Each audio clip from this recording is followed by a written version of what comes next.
faut supprimer l'ENA wala boog ñu def yeneen i ENA ci réew mi parce que lii warul nekk benn espèce su kuréel mu mel ni comme ay ñooñu nu mu tudd benn espèce su secte kii ñu dajaloo nekk ak seen benn espèce de solidarité di téye réew mi ak ay avantages yoo xam ne ñoom ñoo ko yor ba pare di renouveler entre ñoom ci seen i biir loolu ENA man pour man dañ ko war a ou ñu mu disparaître wala ñu def yeneen ENA dans le privé ba nga xam ne dootul nekkee ni mu mel nii surtout quand je pense au fonds commun quand je pense que ay directeurs de services yi nga xam ne ñu ngi nekk au niveau des impôts et domaines ils peuvent se retrouver autour de 3 mois après parce que c'est xam nga c'est par 3 mois ils peuvent se retrouver avec des sommes tournant autour de 70 millions moi je me dis que c'est hallucinant par rapport à un Sénégal où il y a autant de problèmes yooyu laa bëggoon nga wax ma lan nga ci xalaat parce que yooyu dafa am solo parce que inspecteur des impôts c'est pas que je suis contre j'en ai des amis mais c'est inimaginable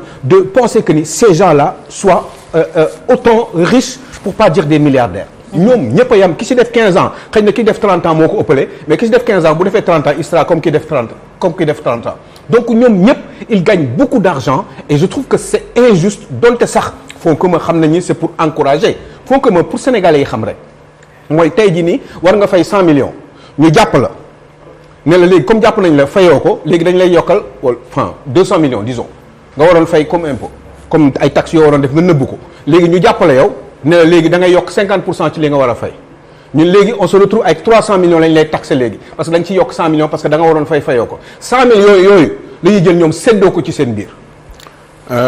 Je pense que. oui allez-y. ñeenti question nga posé. bu mujj bi moo gën a yomb a régler. Ouais. parce que xaalisu fonds commun fu mu jógee ci part de pénalité yi agent yi di réaliser. dañu considérer ne agent bi bu ñu la fayee sa salaire képp ngay liggéey boo jàppee nit mu war a fay des centaines de millions ou des milliards tu es trop exposé su fekkee tu n'as pas intérêt ci loolu il y a un débat il y a des gens qui sont contre ça il y a des gens qui sont pour man je fais partie des gens qui sont pour. Pourquoi? Pour le maintien. Même à la douane c'est la même chose quand tu fais des saisies quand tu fais des saisies tu prends des risques tu te bats mënuloo yemale kuy def performance ak ku deful performance. ñi liggéey ñëpp ils se battent. mooy déglu rek. pourquoi ñu def prime de judicature rek. comme yi Aliou Sow di wax yooyu yëpp. seen liggéey j'explique rek logique bi. ouais. Moi je l'ai vécu man bi ma ñëwee douane j'avais 1,26% de toutes les affaires contentieuses bi ma ñëwee je l'ai ramené à 0,55 parce que je pense que dafa bare. c'est pas que dafa bare parce que soxlawuma ko soxla naa ko sama njaboot soxla ko mais par rapport ak répartition bi il y a des gens qui étaient dans les services de conception ma considérais que ñooñu aussi ci performance bi dañu bokk te ils n'étaient pas rémunérés ma ne naa ko wàññi ñu fexe nu ñuy defaatee répartition bi ba ñu mun cee jot donc bu performance amee une partie def ko ñépp a ko bokk mais man dama ko rattraper ci travail supplémentaire bi dama ko généraliser loolu laa def d'ailleurs beneen dama ne tout le travail supplémentaire dañ ko généraliser pour ku nekk am ci pour man motiver un agent ci résultat yi muy def dafa baax dafa am fépp même dans les entreprises il y a des primes 13e mois et cetera forme bi rek moo changé donc du budget état bi ngay jël di ko séddale ay agents loolu mooy li ngay war a jëkk a préciser c'est les parts de pénalité donc c'est des performances yi agents yi di def ci la ñuy am.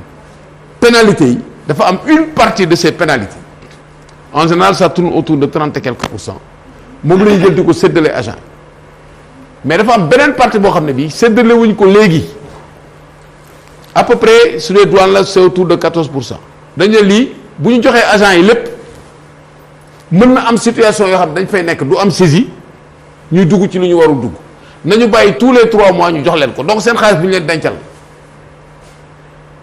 c'est de l'argent qui vient de la performance des agents en plus ci xaalis boobu ci la ñu am une partie boo xam ne day ñëw ci budget état bi une partie boo xam ne day financer ay inspection inspection générale d'état da ciy am inspection des finances da ciy am ñoom ñëpp dañ ciy am donc c'est comme ça que ça se présente mais bu ñu ko présenter comme quoi agent yi dañ leen jox une partie de l'argent dafa mel dañuy jël xaalisu état bi di leen ko fay c'est s'il n'y a pas de performance il n'y a pas de fonds commun s'il n'y a pas de performance c'est-à-dire que boo ne woon tey fonds commun amatul ah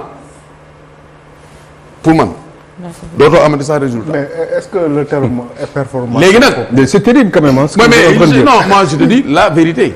La réalité, elle est là. Maintenant, comment motiver les agents? Quelles sont les meilleures formes de motivation pour éviter ce sentiment d'injustice qu'on a? Non seulement par rapport à nous, en tant que membres de ces corps-là, mais même des gens qui sont dans la fonction publique, qui se disent mais pourquoi nous en fonds commun? Et ce débat a été posé plusieurs fois. Bien sûr. Les gens de la santé ont posé ce débat-là, c'est même allé jusqu'au plus haut niveau. Beaucoup de gens se disent mais pourquoi douaniers ou impôts, pourquoi nous les parce que nous de sauver des malades? Est-ce qu'il y a plus de valeur de saisir un sac de sucre que de sauver un malade? Donc voilà, il faut faire une refonte qui permet de rémunérer les gens tout en tenant compte de la spécificité. Mais là, ce n'est pas de l'argent qu'ils ont volé. C'est de l'argent qu'ils ont gagné honnêtement. Et cet argent-là, vous faites qu'il c'est parce que ces agents se sont sacrifiés. Moi, je suis très bien placé. Mais il est où le sacrifice? Dans le cadre de votre travail? Non, attends, il y a des boulots qui ont une pénibilité différente. Moi, j'ai travaillé en mer. nekk nii moom dafa xewaat sax côté Matam ak yooyu. yàqante bi barki démb maa ngi woon Ourossogui. Matam à côté il y avait incident bi sax moo tax yegguñu Matam. Donc j'étais à Ourossogui, je suis venu ce matin. Moi je travaille en mer géej di daxante ak fraudeurs yi di tiirante ay bal ñu lay dóor pagaie sur les véhicules. J'ai vu des agents morts en service. J'ai vu leur famille. Après j'étais à la mutuelle, j'ai vu la vie. Comment ces gens voient leur vie dégringoler totalement parce qu'ils sont décédés en cours de service. En charge. J'étais obligé de monter mutuelle, de créer des produits pour les rattraper. Maintenant, créer ces produits-là pour les orphelins. D'accord. Mais attends, la lutte contre la fraude, la lutte contre la fraude, les gens qui sont des fossoyeurs de l'économie, nous faisons impôts, nous faisons douane, di ut ay pexe boo leen jàppee mu am ay agents yu honnête yu leen jàpp yoo xam ne demuñu négocier ko ci suuf ñooñu boo nee du ma leen motiver mën nañ ko négocier après war a jàpp. Maintenant on peut discuter sur les formes de motivation, comment le faire, comment le généraliser. donc de lutte la corruption bu fekkee ne y a pas de justement c'est ça l'objectif. L'idée c'est les parts de pénalité pour ne pas favoriser la corruption. mën naa war a jàpp bi tey après bu dee 100 millions laa ko war a jàpp. mu jox ma 20 ma baal ma baal ko. mais bien sûr s'il y a pas de motivation. mais même su fekkee ne sur le plan éthique soo jëlee yenn fonction yi tu dois pas faire ça. mais on rêve pas hein. Les gens sont exposés. Il y a des services qui sont plus exposés que d'autres ci affaire de corruption. Ça c'est une des méthodes qui est utilisée pour éviter corruption. Maintenant ça c'est limitant. Il y a des gens qui disent juridiquement c'est pas même la transaction bi ñuy def nga jàpp nit war ko yóbbu justice c'est une peine négociée. Le gars lii la mën a fay nga toog en fonction capacité contributive bi mu am nga fayloo ko loolu c'est pas publié au lieu nga dem tribunal di ko weer. Cette transaction là qui est le mode bi nga xam ne moom moo gën a bare ci règlement litige douanier yi même impôt am na ñu ko contester sur le plan juridique. Ils disent que chacun a droit à un procès équitable. Voilà. Donc ça c'est des vraies questions de fond yoo xam ne il faut que ñu xool ñun suñu conscience collective lan la ñu may pour ñu régler ko et pour man l'essentiel est que ça soit transparent. Alors beneen bi mooy affaire u ICS affaire u phosphate de façon générale affaire u ressources naturelles de façon générale boobu moo gën a yomb ci dossier yi. J'en profite d'ailleurs pour nuyu waa Mboro yi parce que barki démb laa fa jógee sa koñ di nuyu ñoom Cheikh Bou Camara ñoom Ngone Lo des gens braves hein Pape Ndiaye. Le premier problème qu'ils ont dañu implanté wu ci zone boo xam ne non seulement il y a les phosphates il y a du béton qui est exploité il y a de l'acide mais pollution boo xam ne c'est incroyable. hallucinant. boo xam dafa toucher nappe bi donc ñun li ñu préconiser. mooy que toutes les grandes sociétés là dañuy am de grands projets environnementaux yoo xam ne ñoom ñoo koy financer. Il y a même pas d'hôpital pour faj les malades. Donc ce qu'on appelle la responsabilité sociétale d'entreprise boo xam dañ koy laisser à la discrétion de l'entreprise booy signer sa contrat di am yenn sur les ressources naturelles dafa am ay obligations yooyu am taxawal yenn hôpitaux yi yenn école sax amatul parce que nous on va financer nous-mêmes dafa am yu bare yoo xam ne yaa ko war a fay jënd ay livres pour les bibliothèques des choses comme ça pour éducation pour la santé. donc loolu c'est parce que l'État dafa laisser de. non léegi laa wax léegi xam nga léegi loolu waxatuñ ci loolu. li ñu wax mooy mbir mi dama l'expliquer ça c'est moins grave léegi xam nga lu tax mu ne boobu c'est moins grave parce que d'abord c'est un contrat qui va prendre fin. waaw léegi voilà. tu vas renégocier à mémoire égale. Et deuxièmement wax naa ko fii. tu as une constitution qui se dit que les ressources naturelles appartiennent au peuple. Tu rediscutes pour de meilleures conditions pour le Sénégal. Mais loolu boo ko mënul def ça veut dire que tu travailles pas pour le Sénégal.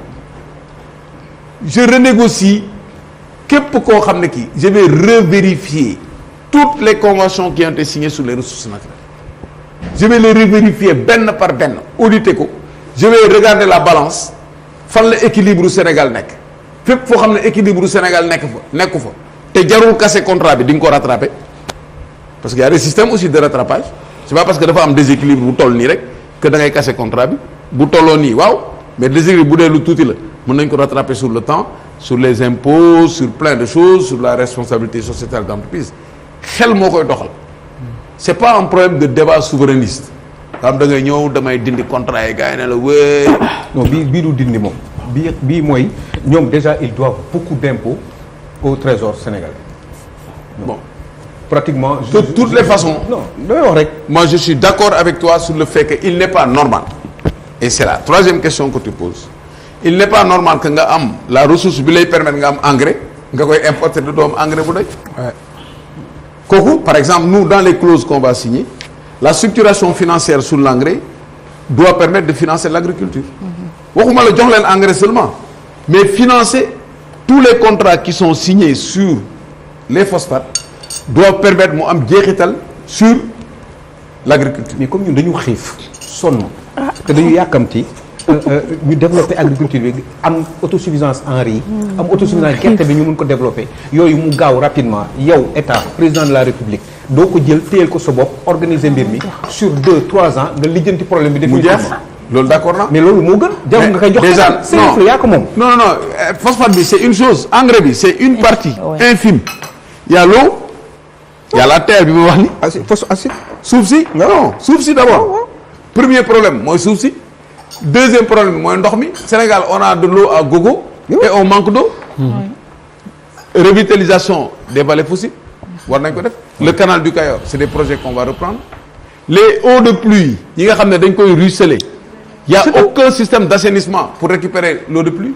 il y a les lacs par exemple là au niveau de Mboro autour de chez vous là il y a le lac Tema le lac Tema Tema le tout oui Tema c'est le lac Tema on récupère de l'eau mais il y a des aménagements modernes aujourd'hui qui te permettent de récupérer de l'eau de pluie à des quantités incroyables pour mun a irriguer pour mun a def toutes les saisons nga mun ko def loolu c'est un travail à faire c'est de l'argent ça demande de l'argent mun nga ko jëlee ci ces ressources naturelles il y a en dehors de l'eau il y a l'énergie il faut nga am énergie pour mun a utiliser yenn matériels yi il y a le carburant comme ni ñu def ci pêche yi mu war a am un carburant détaxé pour ces produits-là donc tout ça c'est un travail qu'il faut faire pour mettre de l'investissement dans ce qu'on a mis dans l'agriculture ça n'atteint même pas 5%.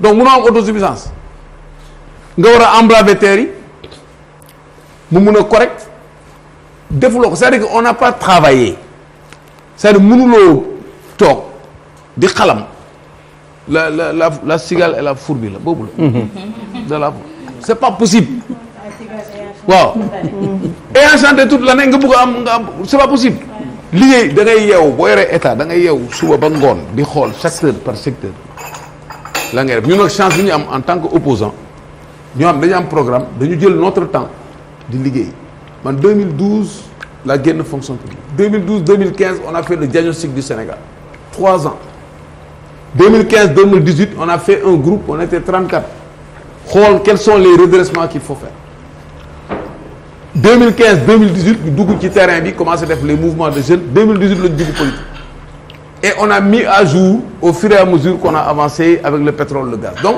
ñun on a l'avantage d'avoir un produit boo xam ne mën nañ ci avancer li nga wax noonu je suis à 100% d'accord avec toi. kon ICS da nga koy récupérer au nom du Sénégal. doo ko joxe ICS rek. je vais reprendre ICS bi laa wax rek. ICS non attends déggoo lu ma la wax. je vais reprendre tous les contrats qui ont été signés sur la base des ressources naturelles parce qu'il y a une donnée fondamentale boo xam ne bi moom moo ko permettre ma def ko même bu donnée bi amul woon il y a d'autres conditions yi may permettre me renégocier dans l'intérêt mais du ma def affaire aveugle ñëw ne allez dem leen maa ko moom non ça se passe pas comme ça boo ko defee ñëpp dañuy ŋàññi au plan international doo def. non bii contrat bu jeex la bii moom bu jeex la da nga koy jëlaat rek yow yaay seet ndax da nga koy delloowaat dama bañ a dugg ci détails yi xam nga contrat mën na jeex ba pare am ay clauses yoo xam ne yi mën na la tënk. doo xam y a des gens yoo xam ne dañuy signer contrat dañ ciy laxas ay articles yoo xam ne même bu jeexee je l'ai vu moom. ils ont des conditions yoo xam ne sur le matériel sur la récupération du matériel C'est pas grave, sur les ça. transitions sur man xaw ma lan la ñu signé bu ma nee ba yore état bi nga xam ne dañ ma koy jox ba ma liir ko peut-être ma gis ci sax loo xam ne lii yéen gisu leen ko moo tax ñoo bokk combat mais combat bi da ngay dugg ci langue ba pare élire leen ma rek incha allah. voilà président dafa am loo xamante ne tey jàpp nañu ne bokk na ci li tardeel Sénégal on nous parle tout le temps de social soo gisee ministère de la femme dañ naan et de l'action sociale et Sénégal li ñuy méngale social mooy dugal loxo ci poche tey qu'est-ce que vous entendez par social ak terme boobu tey nekk ci au niveau de certains ministères naka nga koy doxalee parce que bourse sociale bi également créé na problème. bon loolu c'est des mécanismes provisoires de rattrapage da ngay gis société bu déséquilibré booy doxal société dafa am ñoo xam ne da nga leen di bàyyi en rade